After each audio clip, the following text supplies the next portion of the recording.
Sains adalah salah satu bidang ilmu yang diajarkan di jenjang sekolah dasar. Pembelajaran sains menjadi pembelajaran yang wajib diberikan kepada peserta didik di jenjang sekolah dasar karena sains akan mengajarkan fenomena-fenomena alam di sekitar mereka.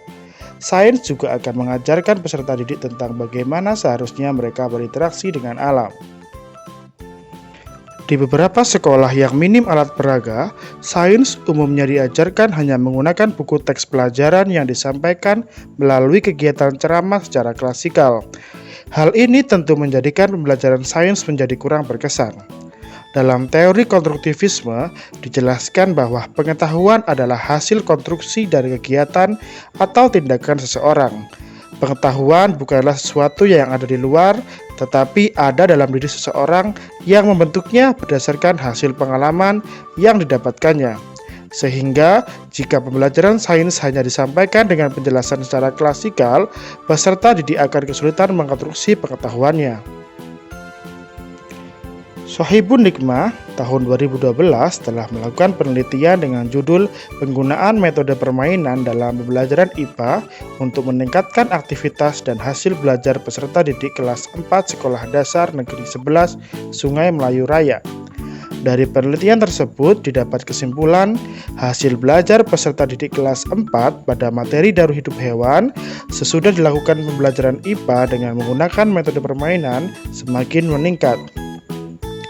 Berdasarkan penelitian tersebut, kita menjadi tahu bahwa salah satu alternatif pembelajaran sains yang dapat dilakukan di kelas adalah dengan metode permainan. Metode permainan yang dapat diterapkan di kelas adalah permainan kereta sistem peredaran darah untuk materi Sistem Peredaran Darah kelas 5 Sekolah Dasar. Permainan ini dapat diterapkan untuk kelas yang sangat aktif maupun kelas yang cenderung pasif. Dalam satu kali permainan akan melibatkan 2-3 peserta didik sebagai kereta dan peserta didik lainnya sebagai pengamat. Di lantai akan disiapkan gambar yang menggambarkan rangkaian sistem peredaran darah yang nantinya akan menjadi rel kereta permainan ini. Selanjutnya, pemain harus berjalan dengan mengangkut oksigen dan karbon dioksida yang digambarkan dalam sebuah kartu. Setiap kali pemain akan menuju ke seluruh tubuh, pemain akan membawa kartu oksigen dan akan ditukar dengan kartu karbon dioksida setelah melewati stasiun seluruh tubuh. Sedangkan kereta yang berangkat dari stasiun jantung menuju ke paru-paru akan membawa kartu karbon dioksida yang akan ditukar dengan kartu oksigen di stasiun paru-paru. Saat pemain berjalan mengikuti alur yang telah ditentukan, sesekali mereka akan diminta berhenti di beberapa titik untuk ditanya nama organ yang sedang mereka lalui.